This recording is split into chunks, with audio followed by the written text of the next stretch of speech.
Good evening to everybody. Welcome to this Retina UK information webinar. This is one of a series of webinars that we're hosting, and we'll be delivering at least one on a different topic each month. We are really pleased to have with us today Ellis from VisionAid Technologies to look at some of the latest technologies available to visually impaired people.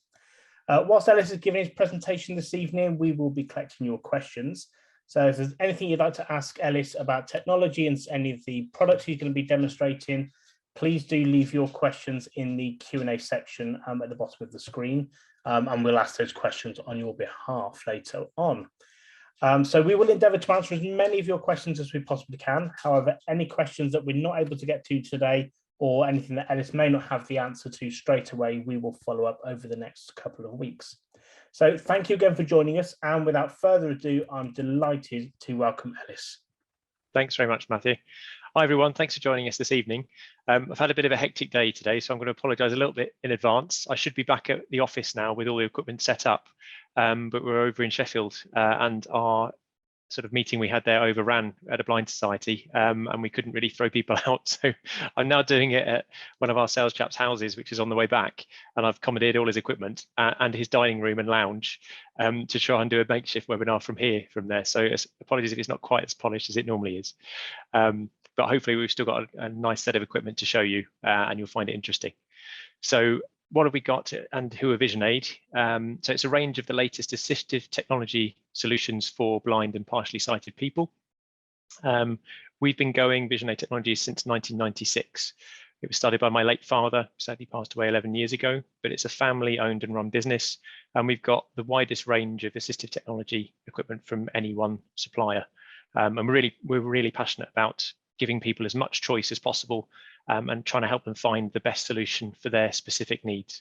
So, you know, even people with exactly the same eye condition, what they can see and what they need to do with it and other factors means that the piece of equipment could be wildly different from somebody who on paper sounds like it would be exactly the same type of equipment. So we quite enjoy matching up the right piece of kit for the right person, and hope, as long as it exists, which it normally does, or at least something will be there to help. So I'm just going to give you a run through today on very briefly on optical magnifiers versus electronic handhelds as the introduction part. Then we're going to go on to some wearable video magnifiers, so some of the latest tech for wearable magnification systems. Then there's some text-to-speech solutions, so OrCam and some other device or so for reading text back out loud. We've got a really high-tech transportable video magnifier, so a system that you can move around from one location to another that's a bit like a desktop, but it's lightweight and foldable and portable and runs on batteries. And if there's some time, which there probably won't be, then some computer connectable systems for PC users as well. We're going to make a start with the handhelds first of all. I just wanted to check, Matthew, sorry, is on my screen, I'm still small on the top. I'm not sure on the webinar format whether it's if I've gone large on your screen. Great, I can ignore that. Thank you. So what we'll look at first then is something that everyone I'm sure is very familiar with, so an optical magnifying glass. I'm just going to switch my camera over, hopefully it behaves itself. And on here, we've got some other handheld electronic versions. I'm just going to sort of do a very quick comparison. So optical magnifiers are fantastic. They're very low-tech solutions, but they provide magnification very simply. Modern units, this is a Swiss one, they all have LED lighting to increase contrast on text. Hopefully it's sort of coming across on there. The main downside with magnifying glasses is how much they distort the text though. The other problem is that if you find you need larger magnification, instead of the lens getting bigger, it actually gets significantly smaller as you got the magnification powers. This is a 5 times lens on here. Also, the 5 times magnification doesn't actually make the text 5 times bigger than the page. So it's not quite as a direct link as that. But for a solution you can just have in your pocket and use to help and magnify, they're irreplaceable really. There's nothing that's you can just take out and use as long as you've got some light or the battery's charged. They are very, very good. And they're low cost, so they range from kind of £30 up to about £80 for those units. Apologies for the cables on the desk. This is just the makeshift webinar environment I've managed to set up. But then we move on to electronic ones, which I'm sure people are used to seeing as well. Obviously, a lot of users may have mobile phones that they're more than happy with using for magnifying text.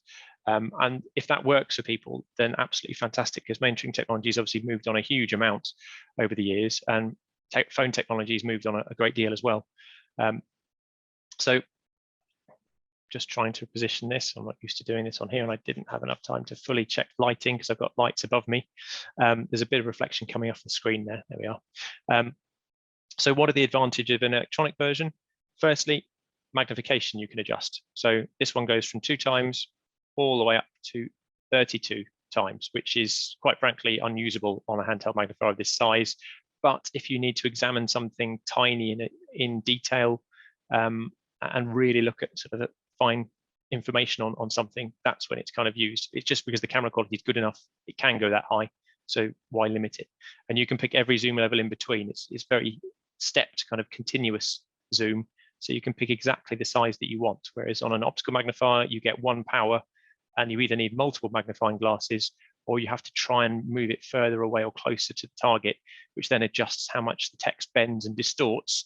Whereas with this, you get no distortion. Even at high magnifications, the text remains perfectly clear and sharp all the way to the edges of the screen. And this is a 4.3-inch screen size magnifier called the ID. This one's very well priced. It's at £249. If you're in Wales, you're lucky enough to be able to get this on the NHS through us on there as well. But it would normally be about £350 for the same thing. But it's because it's done through the NHS, it can be really more cost effective. Then this also has a fold-out handle, so you can use it a bit more like a traditional optical magnifying glass to read across with.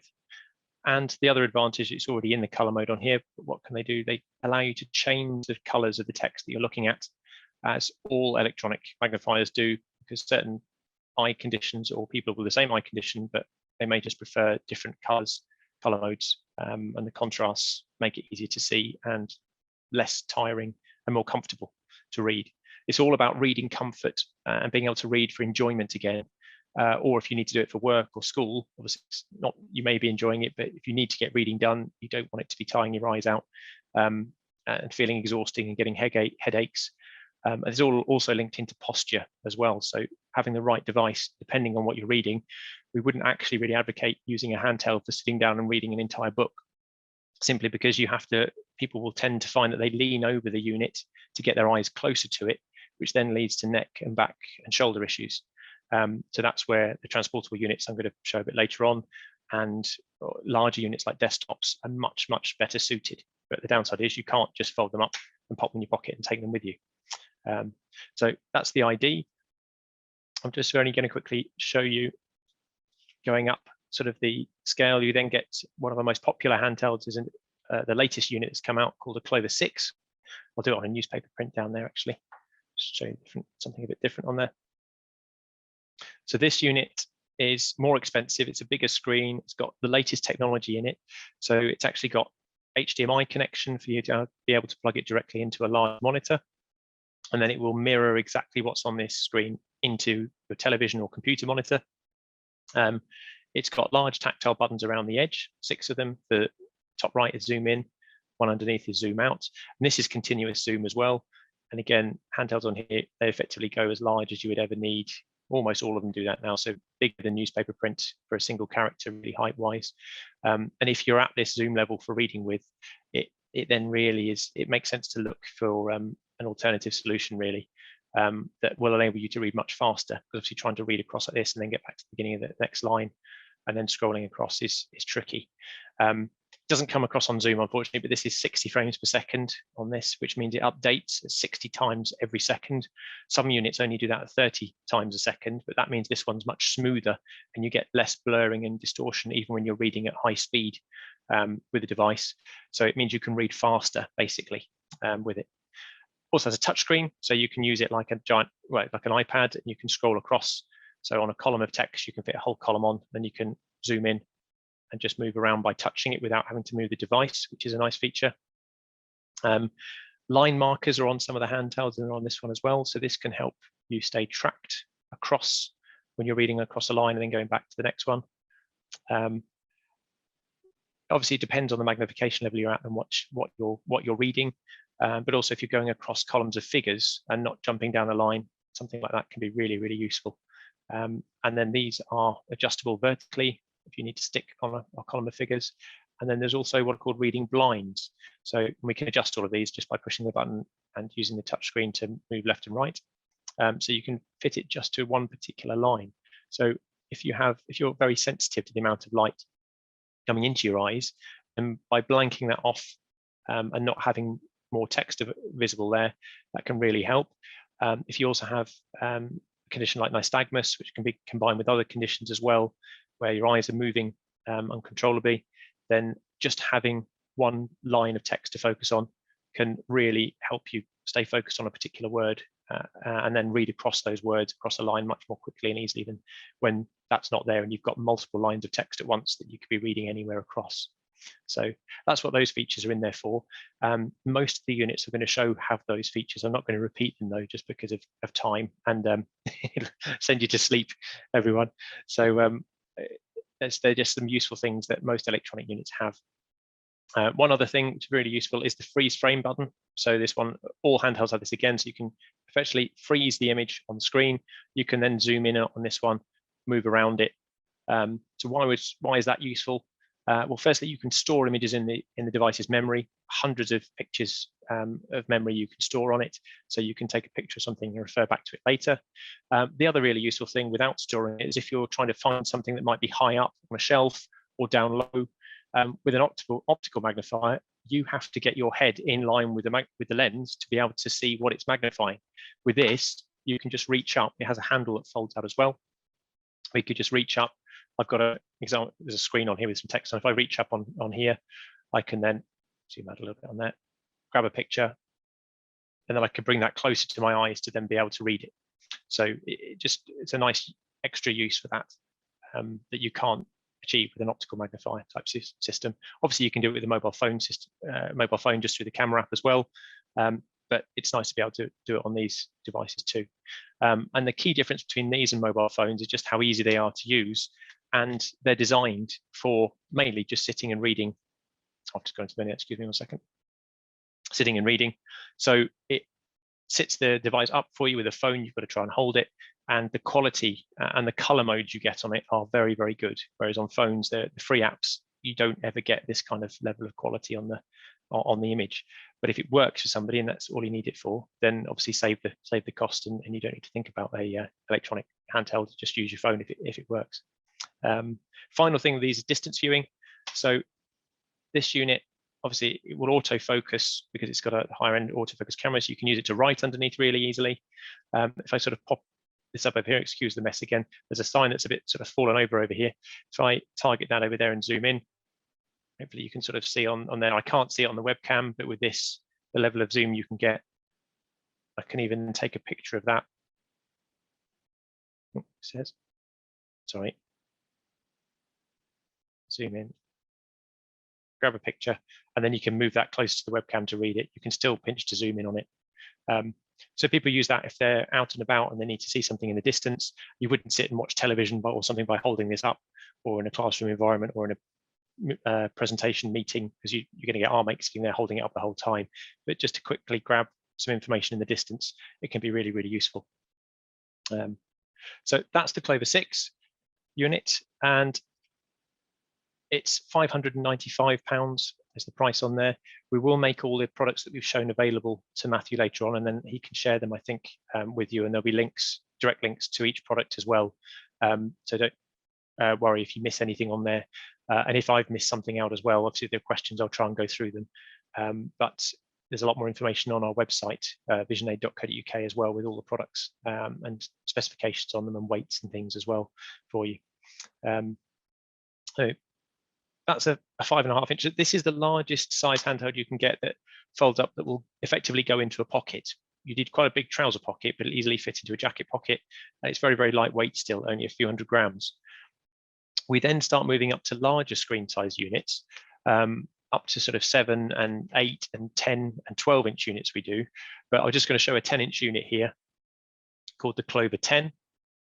And this unit, so you can see from the webcam how much larger it is.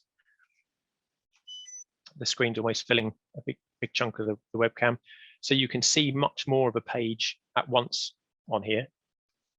And it's got very straightforward controls. There's no touch screen on this one, but you've got very easy zoom in. So hopefully the quality sort of coming across. You can start to see the grain of the newspaper coming up through the devices as well when you're on full color mode. It's got all the enhanced color modes as well for reading and the line markers on it. This one will do distance viewing as well and store images in its memory and connect to a screen. The one extra thing this one has is a self-viewing camera on here. So we can just use a little switch on the top left here, slide that to the right, and it will switch camera. Then you'll get to see me on there as well. Sorry, excuse me with the reflection in Jason's house here. But you can use it as a magnifying mirror. So get a bit closer in on here. He's got some coloured blinds on the side which are open and pulled back. There's still light reflecting on there, which is why I'm looking a little bit blue on there, I think. So that's the self-viewing capability, because obviously a normal mirror you get doesn't magnify. So it can be very difficult for people trying to see and sort of do self-grooming on there. So that's where these systems can really help from that. It's not all just about reading text. People use these for as many different possibilities as they can. So writing underneath them, people can cut fingernails, paint fingernails, all sort of practical tasks. Anything you can get under the camera or point the camera at, it can help with potentially. And a way to further enhance that on the Clover 10, this is actually an updated version of it they've just released. It now comes with a stand included with it, which if I just pull the camera back a little bit, I'm going to have to adjust the webcam height as well. But it's very lightweight. It comes with a carry case. It unfolds, legs come out on here. I'm just going to raise the webcam up a bit. And there. So it's got a leg on the right that unfolds that you pull apart, and it's exactly the same on the left. I just spin it the right way around, move that out of the way. And then with the Clover 10, we close the stand up on there and it puts it into distance mode. We slot that into the stand like this, and then I'll just grab the book on there. I've got an example bank statement on here underneath. I can angle this down. So this effectively transforms a handheld magnifier, albeit a large handheld, into a transportable type system where you can use it hands-free to then be able to write underneath, or just give you a more desktop video magnifier-like solution, where obviously we can still adjust the text size, we can enhance the colors, and you just slide the page left and right underneath the camera as you would on some of the larger transportables and desktop units, one of which I'm going to show you after this. So this is a nice solution for that, and they have just improved this stand, so it now automatically switches into the stand mode with the lights turning on when you slide the stand in, and they've improved the image quality. The Clover 10's been out for about 4 years or so, but literally a month ago they did the version 2, which has made some really nice improvements to it. They've kept the price the same, but they now, along with those improvements, you now get the stand included with it. So it's the Clover 10 version 2, this one is, at £945. This one also has an HDMI connection on the side on here. So again, you can plug that into a 50-inch television if you want, or a 24-inch computer monitor or anything else, and then whatever's on here will be projected onto the bigger screen as well. That can actually work really nicely in an environment if you have sort of a monitor with a monitor arm, because you could have the monitor up at the height up here, and effectively then you've got an inline magnifier with a much larger screen connected onto it as well. So ergonomically, that's even better. This stand improves things because it's raising the screen up closer to your eyes. But then if you've got a monitor at proper head height, that's even better. And you can actually put the monitor in front of the unit, because you've still got, if it's on a monitor arm, you've still then got the space underneath to work around with it. So a really portable, a very versatile solution, I meant to say on there, given that it is just a handheld that weighs 680 grams, I think about 1.2, 1.3 pounds, and runs for batteries for multiple hours on a single charge on it. So that's Clover 10. We've got over 30 different handheld video magnifiers. I'm sorry, I haven't got time to really show you more on those, but they can be really, really useful tools for people. I'm just going to switch that one off and just move this out of the way.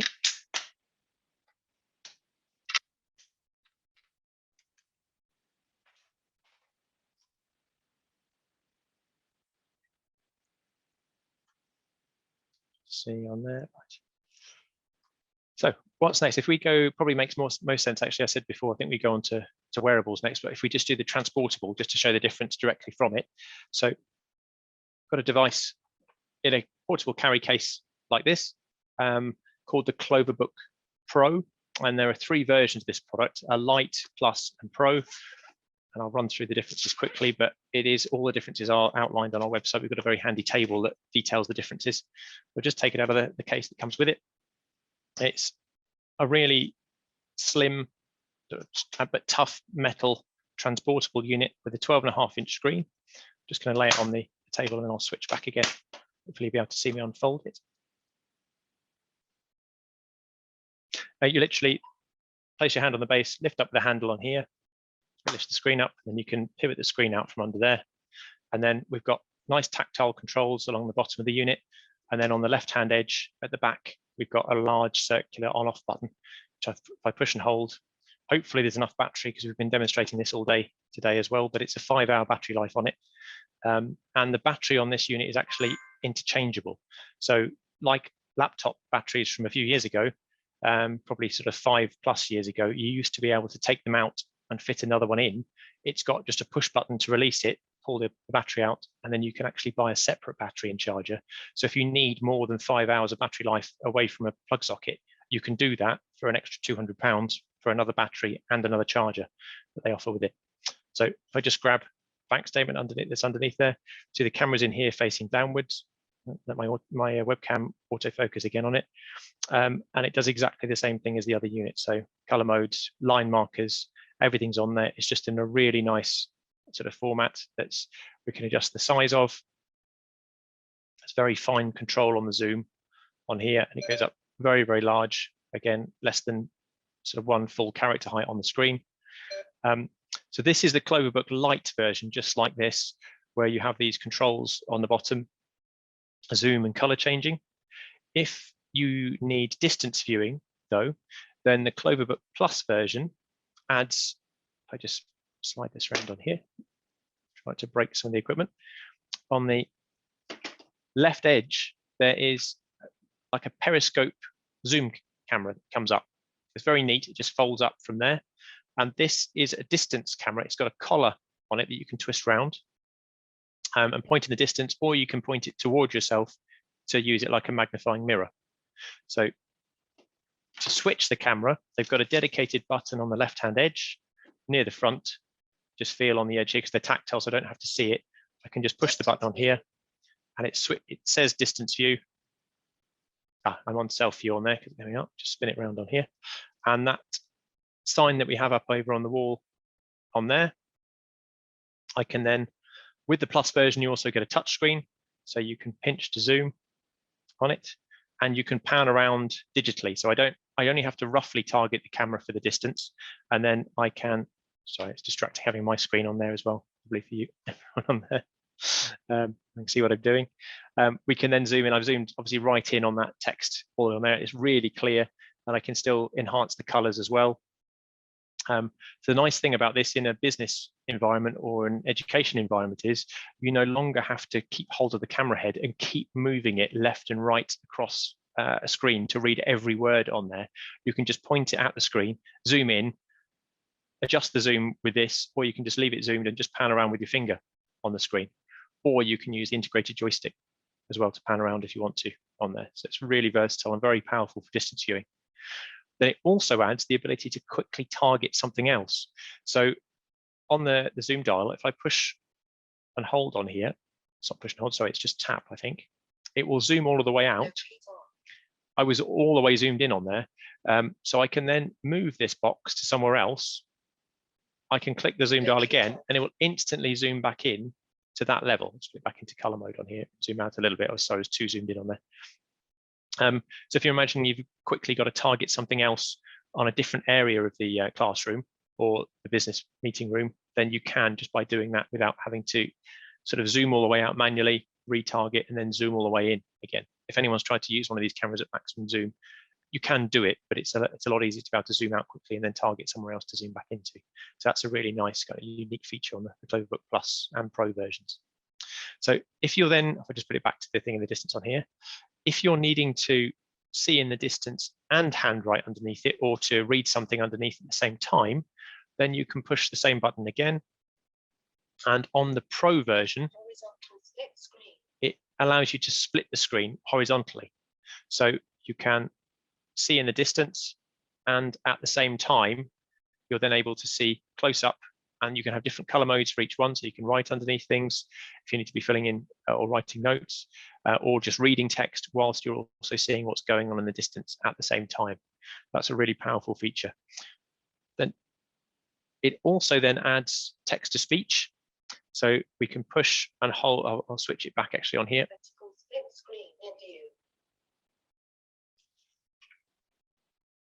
So I can grab just a book on here. We can push and hold the T button for text. Text to speech. Then we can position the page in the area, and it will capture an entire A4 page in one go. If it's not quite fitting, you can just adjust the angle slightly. I've set the angle up here for the webcam, but you can see now I've moved it up a little bit more, which is how you'd normally be using it if you were sat at it. And then you get a bigger area, and you can lift it even higher if you need to. And then we just press the capture button on here. Page text to speech. Apologies, I normally have a special microphone that picks up the speech much better. I've had to borrow Jason's noise cancelling headset microphone, so the sound from the device might not be coming across as well as it otherwise would. But if I sort of lean in close to it and press play, hopefully you can hear some of it.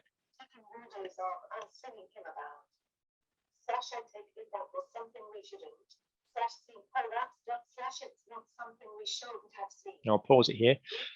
So this book has highlighted that unfortunately the OCR on this isn't what we'd call kind of ideal for people needing it to rely on it for OCR. For if you're studying or you're using it for work, it's a nice to have feature, but if you've got anything that isn't perfectly flat, it will struggle to read it as it's done there. Because of the curvature of the spine, the software in it doesn't currently have the ability to straighten that and read it. So you have to make sure books are completely flat when you do it. But it's nice to highlight that on that, because it's what we do with systems. We don't just tell you about the good bits, we also tell you where they might not be quite so good as well. And although we've been promised software updates for this, and they have been improving it, it's still not to the point where we'd recommend this for OCR and text to speech, if that was one of the main reasons you needed the device. In terms of the live image quality and the distance viewing and the portability and all the other functionality, it is a fantastic device. But you just have to bear in mind that the text to speech may not get better than it already is. So if you've got hundreds of pages that you need to read and documents that aren't sort of straightforward flat A4 sheets, it might not be the best solution for you from that. But coming back to it with another really nice thing option that it has, it was the first device, and there's only two actually currently available now, that it allows a second screen to be added. So this is in exactly the same size screen as is in the device, and it just slots in the back. It's got a guide that it slots into. It's all metal covered. So why do you need a second screen? Well, if you're in an environment where you want to be able to see something in the distance on a full screen and see something close up to work underneath it also on a full screen, that's where having two screens and dual screens makes it so much easier. Obviously the split screen works nicely, but you're cutting your vertical area that you can see in half from that. But having the second screen that plugs in, it doesn't need any extra battery. It just has one cable that links from the side here into the unit. It powers it, and obviously reduces the battery life by about an hour, the total battery life when you've got the second screen plugged in, but you still get really good runtime from the device with the second screen in. You can even leave it in place when you fold it down. You just fold the screen back, and then obviously you can fold the camera down on here. So it's very, very quick to fold and pack away if you've got to move between multiple locations. There's a bit more to the Cloverbook range, but I don't really have time to go into full detail on that. But if there's people are interested in finding out more on any of these products, then please just let us know, and we can provide you with as much detail on them as well. It's probably a good point to say as well that a huge part of what we do is actually completely free, no obligation demonstrations of these devices in people's homes. So that's what our sales chaps generally do, is drive around to you wherever you may be in the UK, and allow you to try them out in your own environment with your own documents to see what works best for you. Hopefully you find something that works, but it's just nice to be able to try that out. And then all the devices as well have a full 14-day money back guarantee. So if they're not right for any reason, there's no quibble for returns. We really want to make sure people have got the right solution for them. But then having the demonstration normally really helps as well, because we can spend as long as somebody might need to really put devices through their paces and make sure that it's going to do what they need it to do, basically. So just switch back and show it folding down on here. So just switch off on here. And then you get the option to put it to sleep, which then means it resumes instantly.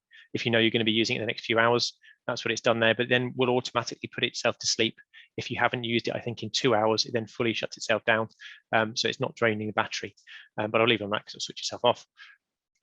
And you can fold it down like that. And you've got the whole unit that will now fit into the case with the screen on it as well if you wanted to, or you can put the screen in a separate pocket, but it actually fits in on there in the hard case. So really flexible, versatile, and light, portable or transportable system. And that's the Cloverbook range. Just pop that out of the way.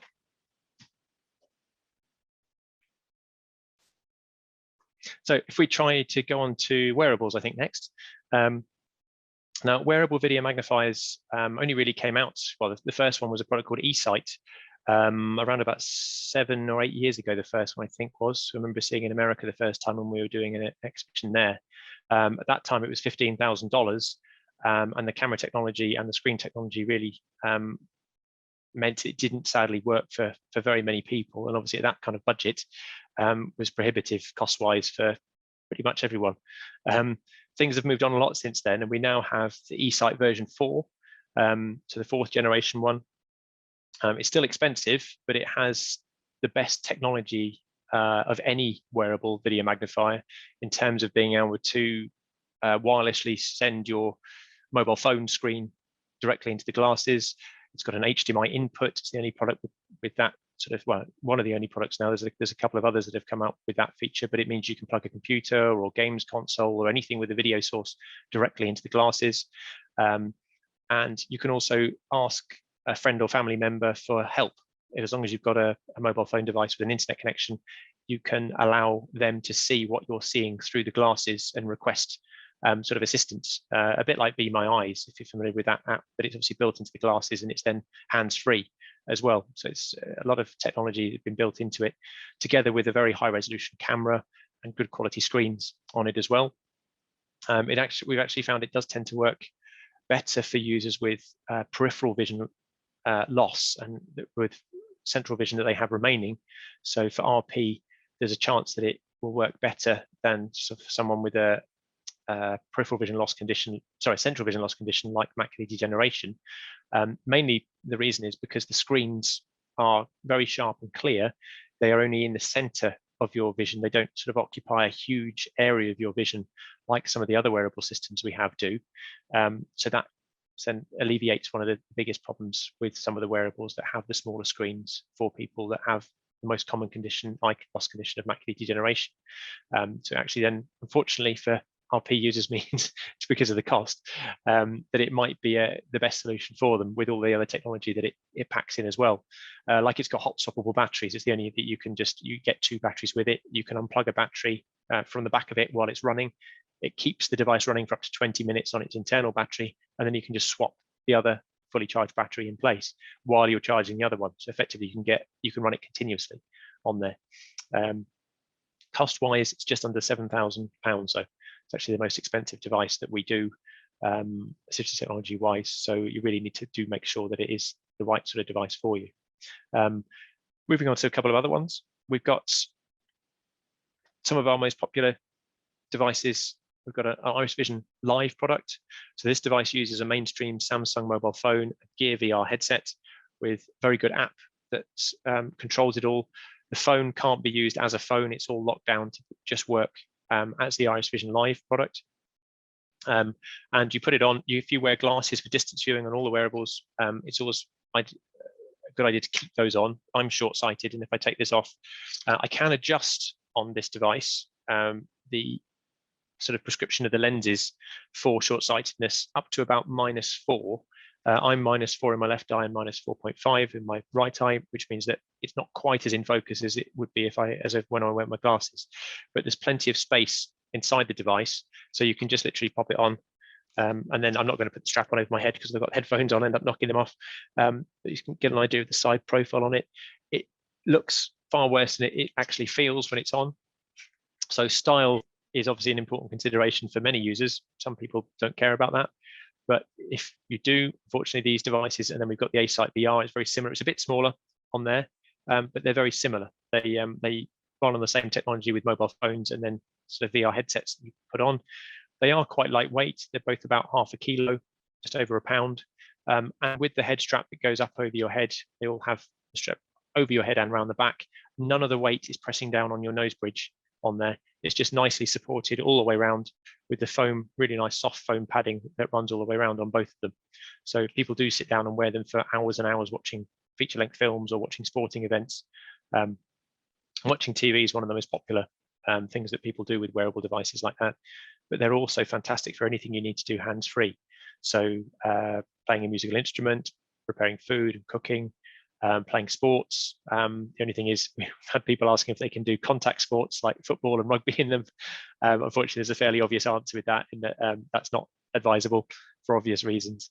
But it doesn't mean you couldn't see better. Playing football is one that some people have said they do, but they've got to have very understanding friends playing, because obviously if you get a football kick up in your face with this, it won't actually hurt you because it's just going to, it should be less painful wearing one of these than it would be just if it hit you in the face normally, but it's not necessarily going to do the unit any good from that perspective. So the other thing we always get asked is, can you drive in them? Unfortunately, there is a couple of videos on YouTube of people trying some wearables out a few years ago driving in America in sort of car park areas, and they say, wow, I can actually see well again. The problem is if you're zoomed in on something, your field of view is dramatically reduced. So with RP, it's potentially dramatically reduced anyway. So they're not legal to drive in or do any tasks like that. They're operating heavy machinery and things like that is actually, it can improve. And although it's not advocated, people, if they can see better and they feel safer doing certain even DIY tasks and things with them, then absolutely people will do that. But it's just not something that the manufacturers or we could ever recommend. It's down to your own personal preference and what you feel comfortable doing once you're practice using a device. But it is just nice seeing what people are able to do with these types of system again that they may not have been able to do for years and years, or indeed may have never been able to do because of the way their eyesight's been since birth. They really can be quite life-changing in terms of what people can then see and the amount of detail they can see with the devices again. And it elicits quite a reaction from people as well, which is really nice to be able to offer. If somebody can put a device on and see detail in someone again, in someone's face, or do a hobby that they've not been able to do for years again, or a particular thing they want to do that they've been struggling with, it's a really nice feeling to be able to offer that. So unfortunately, I was hoping to be able to show you the A-Sight VR plugged into my computer, which I could do if I had managed to make it back to the office. But Jason's demo unit isn't set up for that, so I can't. But effectively what it does with this is fills, as you look through the lenses, it fills all of your vision with really sharp, clear images from the camera. This uses a 48 megapixel camera in the A-Sight VR. So it's the highest resolution of any camera system like that. So it actually means you can see slightly further than with the other devices. And this one also runs at 60 frames per second. So if you need to do it for practical tasks, or if you need to sort of track something with your head moving, quick, fast head movements, having that higher frame rate can really help with that. On the downside, it might not be quite as good for low light situations because of that higher frame rate. So if you don't have a well-lit room, then you'll get a noisier, darker image than you may do on some of the units that run at slower frame rates.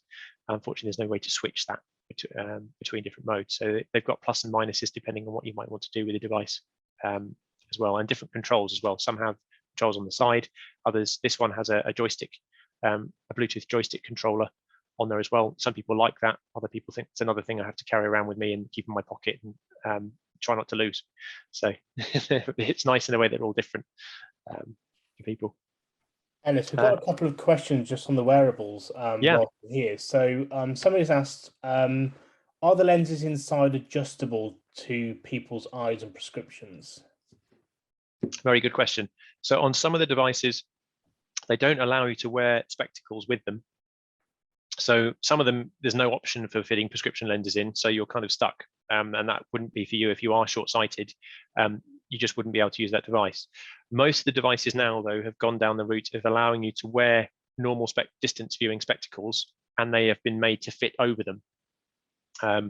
Some of them then have adjustable focus for short-sightedness on the device, but as I said before, they only really max out at -4. So if you're more short-sighted than that, then you won't be able to fully focus on them. And then some of them actually have pupillary distance adjustment as well. The VR headset devices and some of the other newer ones, though, you don't really need it. The lenses that they put in them are actually larger, and it accommodates people really from kind of 8 years old up to then fully grown adults, and then the space between your eyes don't change once your head's finished growing. So really good question. So it might be an issue on a particular unit if that's the one that you might be looking at more so than other ones. But it's just worth asking us for that on particular units, or trying the different ones out and seeing which one works best for you. Excellent. Thanks for that. And you also mentioned that the first one you showed us was good for people, particularly with a loss of peripheral vision. Is there anything on the other end of the spectrum for people who have lost central vision? Yeah, so the peripheral, so the ones that fill your peripheral vision are still very good for users who only need central vision from there. And it's just if you've if you've got sort of tunnel vision and RP, then it doesn't really matter so much. It does allow you to choose from the whole range, because you won't be as affected by the having the vision in your peripheral vision, the units in peripheral vision. But the ones, if you have got something like macular degeneration, then that's where the units, the VR headset, these are unbeaten really, these types of units, because all of these pretty much fill all of your vision with them. Some of them actually have RP modes. So on the A-Sight VR, you can go in and shrink the screen down, and you can move it around the area to sort of match it to the best position for your eyesight as well. So they put a bit more thought into it, and that's just something you set in the menu, and then it remembers that when you turn it off and back on again, it's just set there. So that's quite a nice feature and can work really nicely for users with RP as well. Although quite often though, just you being able to adjust the zoom, because they've got such a wide range of zoom anyway. Some people like shrinking the area down, but other people just prefer to have the full area, because you can still see some information outside it perhaps, and then you can just adjust the zoom to match. So it's really just trial and error in these things and seeing what works best. Thank you. I was going to just mention one other one as well. So one of the latest ones we've got is a much more glass-like unit. This is called the i4. It's one of the ones that most closely resembles a pair of sunglasses that's now available. These units, the ones I've shown, the A-Sight and the Iris Vision Live, they're sort of £2,700, £2,900. This one's in the middle at £2,800. So they're all around that kind of price point at the moment, except for E-Sight, which has a huge jump up to £7,000 with the extra technology that it has in it. This one, though, the i4 does have to run through a mobile phone. So you have to tether it out the back. On the other side, actually, there's a USB-C cable that then runs down to a phone device that comes with it. But stylistically, these are much better. But these are one of the ones that you can't really wear glasses with at the same time. You sort of can, but it perches on the end of your nose and is liable to slip down on there. So this one's a little bit more difficult from that perspective, because there's no way to adjust the prescription in these lenses.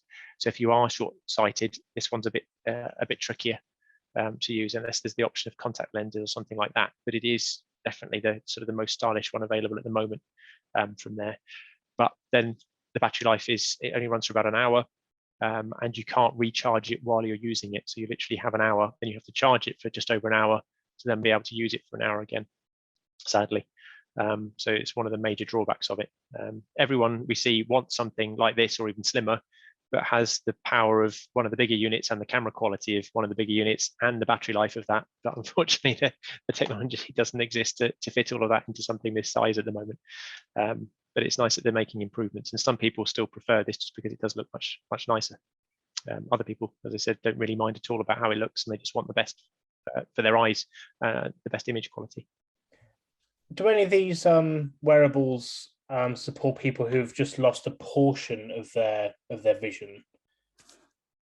Good question. Nothing has really been done for that, other than on like the A-Sight VR, the ability to adjust the size and move it around. You kind of hope that they may have done something to map vision based on the visual field you have remaining on there, and with some sort of calibration for a user, but nothing on that's been done yet from any of the manufacturers. I don't wonder why, in a way, but then you think like on the mobile phone ones that just fill your vision with really clear image, with the ability to fully adjust the zoom level, and you can choose what you're targeting with it, you can kind of get around that and move what you want to look at into the best part of your vision.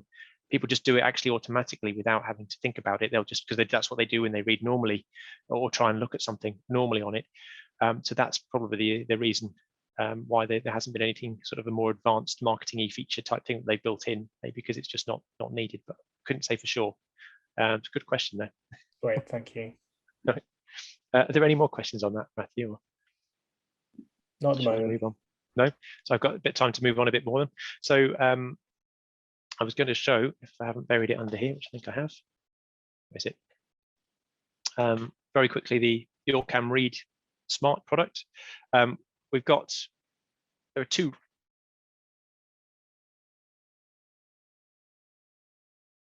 types of Orcam product.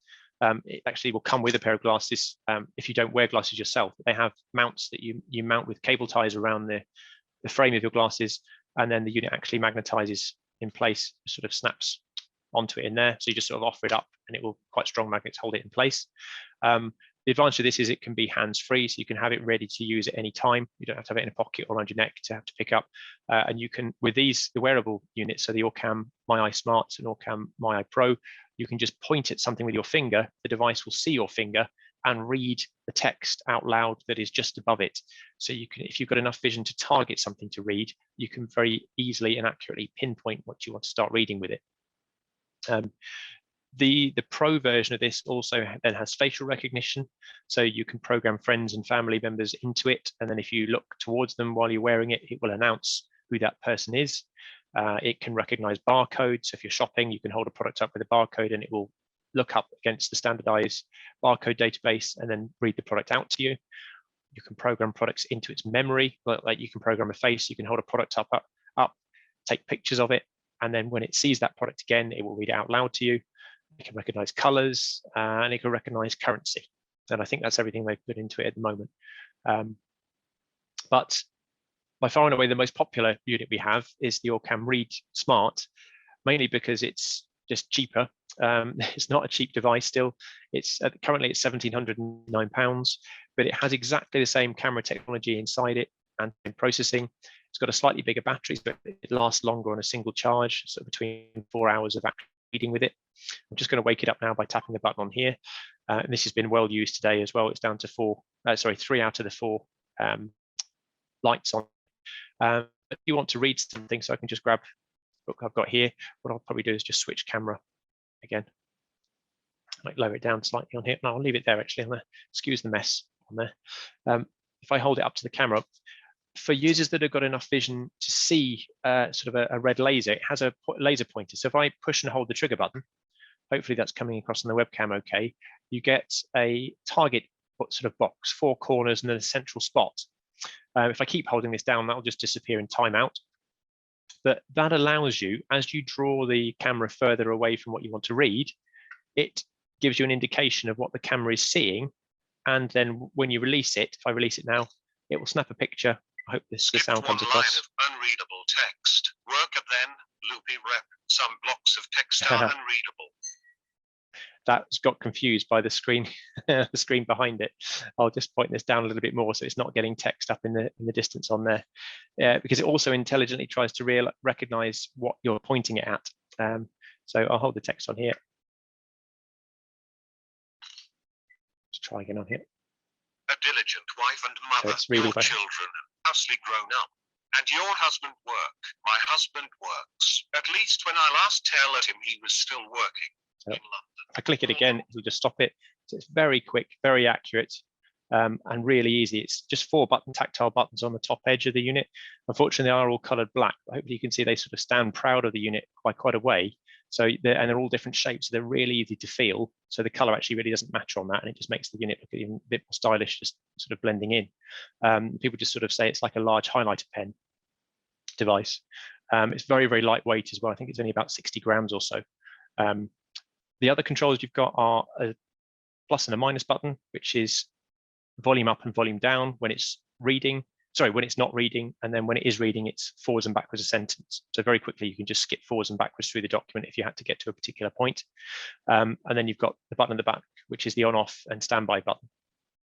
The other way you can read with this, though, rather than just capturing a whole area, if I push the plus and minus buttons together, it'll click, double sort of click. This now gives us a pointer. So a bit like the finger gesture on the other one, if we can see the pointer, it will start reading just above where the pointer is. But what I'm going to do is if I just point the camera up in the distance on there, and I hope it's going to work with it being wonky on there. If I point the camera up on there, you may or may not be able to see a pointer on there. It does work from quite a range away. If I release on there, I can read this from all the way over here. So it's read that at the distance as well. And it's not just sort of standard printed books and pages it'll read. It'll read road names, shop signs, as long as they're not all sort of calligraphy type fonts written in a sort of hand script font. You can use it for looking at train times in a train station, at the airport, looking at the airport board. Obviously, depending on the level of vision you have to be able to target what the information, but it will read off any screen device as well. So laptop computers, mobile phones, anything like that, you can just point it at, and as long as it's printed text, it will read it. The only other thing that can get in the way of it, I point up here, for example, is lighting. So if you've got something really glossy like a food packet that you're trying to find best before date or some nutrition information on it, that's the number one thing that causes a problem with it, is if you've got a glossy packet and then a light somewhere from above you is reflecting down and back into the camera, which you may not see because your eye won't be in the same line as the camera. That's what can cause for any text-to-speech type devices. The biggest problem is light reflection. So it's the only sort of tip to be wary of on those. But it's really, really accurate and really fast. It's got Wi-Fi updates on it as well. So you pair it to your Wi-Fi network. It doesn't need any data at all. In fact, it doesn't use data for actually doing the recognition. It's all done on the device really, really fast. But updates are done over Wi-Fi. So new software as it's been released, it just tells you there's an update. It downloads it automatically because they test it thoroughly beforehand. And then you get the new features that they may enable and the improvements. So recently they just enabled the table mode, which helps it try and read across tables. We still wouldn't say that it's great on that, though, and it's not as good as some other devices, but it's something they're still working on to try and improve. On that particular note, Ellis, we've actually had a question. So can you demo the OrCam on the bank statement? Yes. In terms of the tables and columns. Yeah, I don't know. This is Jason's old sort of demo one, so it'd be interesting to see. So I'll put it back into sort of full mode to capture the whole page, and then so I'll hold it up here. Example bank statement, Barclays. I'll skip forwards with the plus. So that's the date, and now it's going to go into the table. So it's reading across here. Starting balance £370.20. The 13th of November. Bill payment. So that's reading correctly. It's reading across the columns there rather than down them. £50, 8,320.20. I'm not sure where it's read there. November. Bill payment to Gillette Nicholson Rare Derbs. I'll just pause it. So that one, it wouldn't have done that before the update. So it's nice that they have improved it for it. But then it got to a figure after the money out £50 on there for the balance, that then it read a number that I'm not sure where it got it from, unless it was something outside of the page on there. But it is much improved, and the nice thing is that they are improving it all the time on there. Again, we can't promise it's ever going to be perfect because we don't know, but they are adding in features and improving things very regularly on the device. So I hope that sort of answers and give you a bit of indication. Hoping actually I'll have time. There's another device I wanted to show, the Reader's Evolve Max, and one of the key things that's just launched on that new device is proper table navigation for a visually impaired user, where it will actually automatically detect the heading of a table and then allow you to read around cell by cell on it. But if you just let it read through, it reads the heading out before it reads the information in each cell. So like on a bank statement where you have some of the columns like money out, money in, and balance, on some of those columns, they're empty, the actual cell information, which then makes it very difficult to understand whether it's money going in or money going out on it. on a bank statement as an example. So that works really nicely on there, but I know we've only got 5 minutes left, but that's what I was going to go on to show after this. If there is a couple of minutes left, I can very quickly show it. So just a couple of things whilst we are there, Ellis. Yeah. How much is your Orcam Smart Read? Orcam Read Smart, thanks. I should have said the price. It's 1,799 at the moment. It's normally 2,000, but there's currently a promotion at 1,799. That's definitely running, I think, for the next kind of 6 weeks or so on it. Quite often there will be another promotion around a similar-ish sort of price point, though. Orcam are one of the most active companies for doing promotions on things. I think it coincides with the advertising that they do. They're the only company really that advertises on television and in national newspapers. We're the longest standing low vision distributor for the products, and we actually try and give them feedback to help suggest things to improve the products as well, which they're quite receptive to listening to, which is nice. So I think we've got an advert in the Times and things we've done, which is just nice. We don't normally get to do things like that with products because it's such a niche market, but it's nice to try and use a mainstream kind of way of letting people know that these things exist on there as well. So just on the kind of the prices of things, so we know that a lot of technologies for blind and visually impaired people are very expensive, obviously because of the the R&D and the things that go into them. As a company, are you able to offer any kind of finance on products that people may wish to purchase? And to follow up with that, if people are in work, do you work with access to work? Students' allowances and things like that for people in education. Can you support all of those? Thanks, Matthew. Yeah, you're doing fantastic. You're doing my job for me there. Thank you, brilliant. Yes, so we do 12 months interest-free credit through a company called Divide By. So that's got a really good success rate, and we can actually do a soft credit check, which has no impact on your credit rating before. Touch wood, we've never done a soft credit rating that's been accepted by them that then hasn't gone on to be accepted when you have the actual full credit check done. It's a very quick process to do as well. Unfortunately, it does only allow 12-month interest-free credit. We'd love it if it would be like 24 or 36 months, just to help people spread the cost of these devices, because we know they're very expensive. We wish they could be cheaper, but it's simply, well, I think the manufacturers say it's simply because of, as you said, the amount of R&D that goes into them, and the fact that they're only sold in thousands, not hundreds of thousands or millions like mainstream technology devices. Then for access to work, we do a huge amount of work with that. We can help if you're in work and you're needing a device. We can actually help sort of justify the products to you. We'd never justify a product that you just want to use for something at home. Unfortunately, that's not allowable. But we're very good at finding reasons in your work why a particular device might be useful, if obviously we can see that there's a genuine need for it. So we will actually effectively write the report, which then can be submitted in when you apply for it. And again, that works really, really well because we're very thorough at that. There's no charge for that service, and it can really help people get the equipment they need to help in their job. The access to work scheme is fantastic, but it depends in a way which assessor you get as to how much they may know about the particular technology that you might need. And if you haven't done your research yourself, they will just go with maybe something they've been recommending for 5 years and not know about any of the other things that are there. Obviously, we try and educate as many of them as possible, but some of them we don't know and some of them we can't reach. But you are able to just come to us directly, and we're more than happy to help with that. The same for DSA for students. For university funding, we're not a DSA approved supplier. There aren't very many of those, and that whole system is changing dramatically in the next few months. They keep delaying it, but we work with every single DSA provider, and we train assessors and show assessors all the latest technology to try and keep them up to date with it. But again, even for student, if you can go to an assessor and say, this device is really useful for me because of X, Y, and Z, they're much more likely to say, yes, I'm happy to go with it. The same for younger students as well. Through visual impairment services, we work a lot with those too. So we're happy to help wherever we can, and providing with the free demonstrations and allowing people to try the kit out and see if it really works for them, and then back that up with a report. It can really make a big difference. Sorry, a bit of a long answer. No, that's great.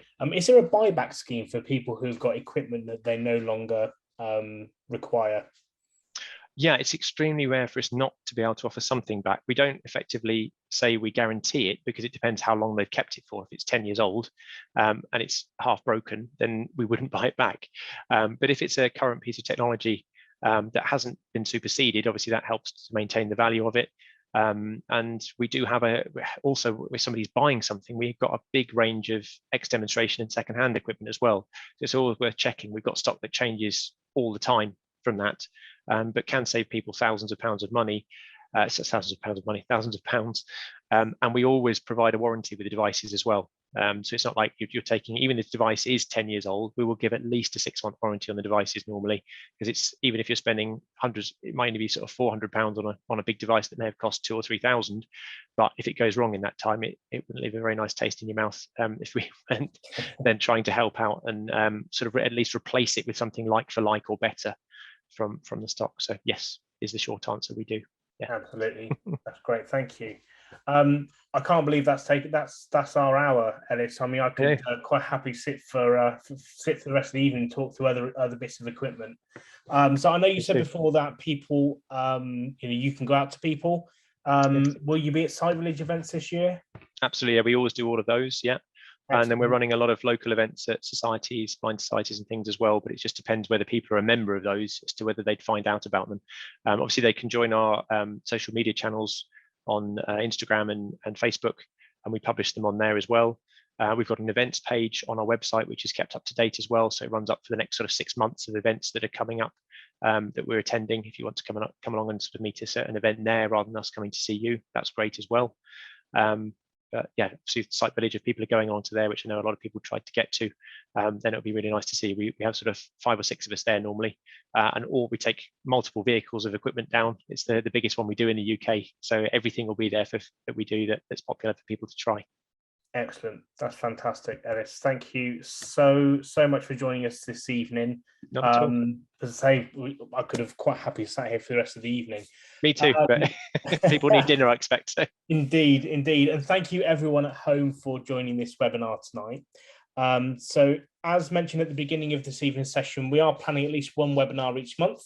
Our next webinar is on Tuesday, the 12th of July, where we'll be looking at the latest research, clinical trials and treatment prospects for people affected by Usher syndrome. That's the second in a 2-part series. We did the first one earlier on this week.